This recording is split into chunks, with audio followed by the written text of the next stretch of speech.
I think Iran is going to be in great danger, and I hate to say it, great danger, because they can't have a nuclear weapon. So is that a yes? You know, it's not a complicated formula.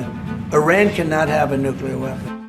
On June 13, Israel launched Operation Rising Lion, a bold and controversial military campaign targeting Iran's nuclear facilities, key military bases, and senior IRGC commanders.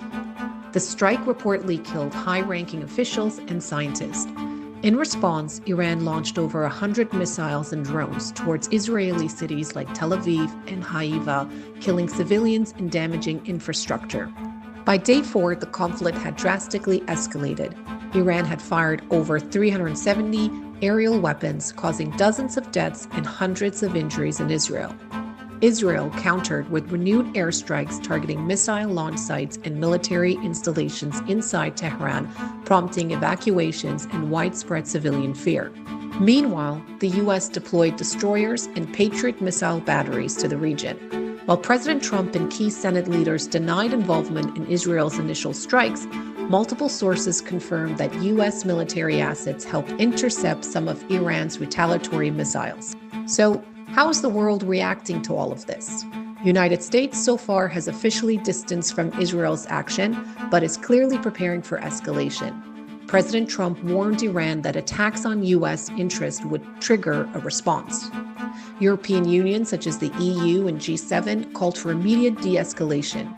France excluded Israeli defense firms from its major air show, signaling growing dissatisfaction with Israel's regional strategy. Russia and China condemned Israel's strikes outright and pushed for urgent UN mediation.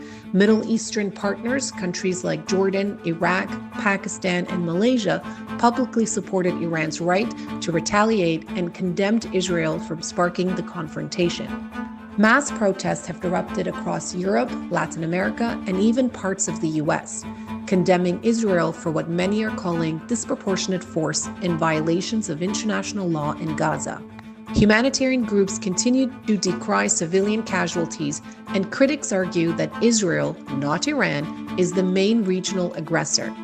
This shift in public opinion has triggered a new wave of global anti-Semitism, some of which is being dangerously conflated with legitimate criticism of the Israeli government.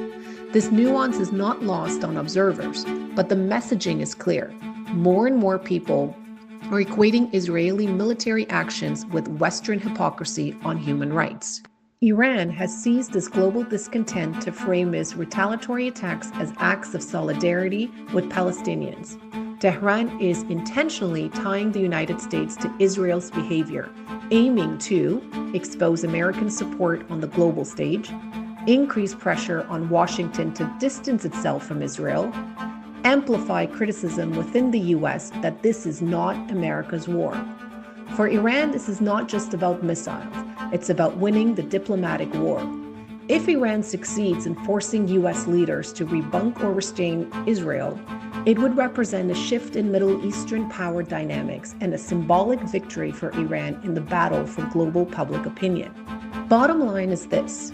Since June 13, we've seen an explosive new chapter in the Israel-Iran conflict. But this isn't just about missiles and military bases. It's about public perception, global alliances, and the fragile threat of the diplomacy holding back a larger war. The world is watching and choosing sides.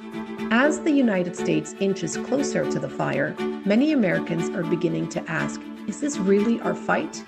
This isn't just a military escalation, it's a geopolitical turning point.